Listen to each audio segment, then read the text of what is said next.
Hi, everybody. Okay, so I want to talk about setbacks today. What they actually are, how they are a sign of progress, because I know a lot of people can't seem to understand how that's actually part of the learning process. Um, and what setbacks actually are, and where people are stuck thinking, oh, this is the setback, and it's actually not. Um, so, in order to really talk about setbacks, I want to talk about learning in general. If anybody's ever taken a basic psychology class, probably learned about classical conditioning and Pavlov. If you haven't, definitely look it up. It's always the one everybody remembers because it's cool. You know, he had these dogs, and the whole experiment was basically having dogs learn like salivate to the sound of a bell when it was paired with food. Um, this is basically the graph in this experiment. So what went on there? Okay, so this here, this part of the curve is the experiment from Pavlov. Okay, so what basically happened was that he noticed that when the dog, obviously, when dogs eat food or when food comes around, dogs salivate in response to the food. It's a natural response, right? It automatically happens to their body. So what happened was when he was pairing up the sound of a bell with the food, right? Suddenly that sound of the bell reminded the dogs of food. So ding, food, ding, food. And the dogs would get the food and they'd go, right? So you pair things up enough times, you make association between things, right? You kind of learn, dogs start to learn that that bell now has meaning, which didn't have any meaning before. But when you pair something without meaning with something that already has meaning, suddenly this neutral thing becomes more meaningful. Okay, so this is called the acquisition phase. And this is the part of the experiment everybody basically remembers, where you're learning how something's important. So food, ding, okay, until eventually you would ring the bell, ding, right? The dogs were salivating to the sound of the bell. And that happened over a period of time. These things were associated together, and now the bell's meaningful. It's related to us because what's happening is our ding is fear, panic, or whatever's happening now. Suddenly, situation, thoughts, sensations are now have more meaning. They have like a little zap to them. And the more we do things about them, right? These dogs are so used to being rewarded, not rewarded, but pairing up this bell with food that now this bell has a meaning. Okay? So this is the beginning of this experiment. People kind of forget what happened after, but this is the cool part because this is the dare part. Okay? So this is the peak of where bell is meaningful. Suddenly, the dogs are salivating to this bell without food attached to it. Okay? The rest of this experiment, basically all they did was to see, okay, so this is how we learned this behavior, we learned this response, and now the rest of this experiment was how to unlearn that, how to break that association. And all they really did was just ring the bell. That's it. Nothing else. No reward, no punishment, no reinforcement of anything. Ring, ring, ring. And now in the beginning, it was meaningful, right? Until over a period of time, right? Here's this place called the Extinction Phase. So over a period of time, that bell gradually starts to lose its meaning. Okay, so the association starts to become broken. So this is dare. Okay, this is where feel so danger. I feel like I have to do something, and we're basically teaching you here how to do nothing. Do nothing. My alarm is ringing. I have to do something. Have to breathe. Have to come down. Have to meditate. Have to ground myself. Have to sit up. Have to. Nope. Your body senses danger, and you don't have to do anything about it. So this is where people make progress. I'm starting to feel better. My alarm's kind of dying down a little bit. Great. Wonderful. Okay. Now, here in this experiment, there's a pause. There's a period of time, kind of nothing really happens. Okay. And then for whatever reason, maybe it's a memory, maybe something reminded the dogs of, oh, this thing used to be meaningful. So what would happen was called spontaneous recovery. So as time would go on, bell still had no meaning. And then one day, for whatever reason, ding, It's like a memory was triggered and the dog started salivating again, okay?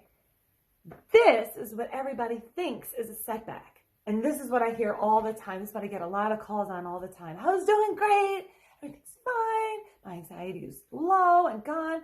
And then I woke up one morning and I just felt so disconnected. Or I had a panic attack out of the blue for no reason. Or I had this thought again and I haven't had that thought in so long. Oh my gosh, and now I'm in the setback. I thought it was gone. I thought this would be gone forever. Here we go again, back to the beginning. That's the words. That's not the setback. That's just the ding, right? So an old association was made. Your body did something automatically. It's how you treat this that determines the setback or not. So I woke up and I felt dizzy, and I hadn't felt dizzy in 3 weeks. And now today, I don't know why, right? We always try to figure out why. I don't know why, for whatever reason, I'm dizzy or I'm more anxious or I'm having heart palpitations. Whatever it is that you noticed, that was not the problem. It's how you treat what you've noticed. Okay? So if something pops back up. So now this dog, so for the dog example, okay? Ding, out of nowhere, the dog starts salivating again. If these people started giving the dog food and saying, oh yeah, this bell is meaningful, here's some food, they begin the acquisition phase again. They start pairing it back up again as more meaningful. Okay, but ding, okay, if it dings again for whatever reason, and if you continue on with basically doing nothing about it, it starts the extinction phase again. Okay, this paper, I don't have printer paper here from the 80s, but a perfect graph of this goes out long, and there's a whole bunch of dings. Ding, extinction. Ding, extinction, right? Spontaneous recovery, a little bit further down the line, not as high up as before, and then it fades away. This is a fading process. This is how we learn things. This is how we forget things that we've learned, okay? That's really what we're teaching at DARE. How to teach your body that what it's ringing as danger is not danger. So it might ring again. That's not the problem. That was actually never the problem to begin with. It was how we treated that alert, right? We had a false alarm, but then we acted as if it was danger. We either treated the situation as danger, the thought as danger, or our own alarm as danger, okay? So not like we're looking for a perfect graph. It might ding up a little higher sometimes. It might go for years and ding again. It's how you treat your body when it does something that you find uncomfortable, when you find unpleasant, when you find scary. Okay, something popped up. It's not the big monster came back and it's all back and I'm all the way back to square one. This is learning. This is nothing fancy or new. This is from, Pavlov was born in the 1800s. So this is not about anxiety. This is about learning and sort of unlearning associations between things. Okay, conditioned response. Your body's conditioned to respond in a certain way. And then we kind of start learning how to break that association between things. So when your alarm kind of dings back up again, that's a huge opportunity to practice not fighting it. I promise you, setback, as you see now, it's not really a setback. It's how you treat that return of discomfort that determines if I'm stuck in the setback or not. Because if I got dizzy again and how I treated it was, oh my God, it's back. I better meditate. I better grab my DARE books. I have to do something. I have to call for reassurance.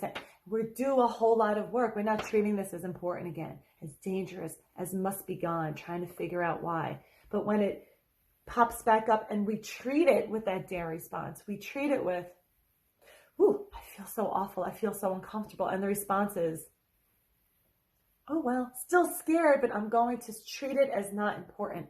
Unimportance, irrelevance, not elimination. We are not looking for elimination. We're looking for unimportance. And when things become unimportant, they fade away on their own. You can't actively make this part happen. You can actively do this. You can actively make things important, but things become unimportant when you treat them as unimportant. So I know that was a little long-winded. I hope that helps when it comes to what a setback is and how it's actually an opportunity to practice how you treat what you've noticed pops back up. Let it pop back Let your body do things. Let your alarm show you thoughts that you don't like. It's how you treat those thoughts, okay? It'll always be ding, and then the ding will fade itself away when you no longer treat it as important. Okay, I hope you guys found that helpful. If I missed anything, if it was confusing, jot it down in the comments below, and I will try and go back and answer them. Okay, take care. Bye.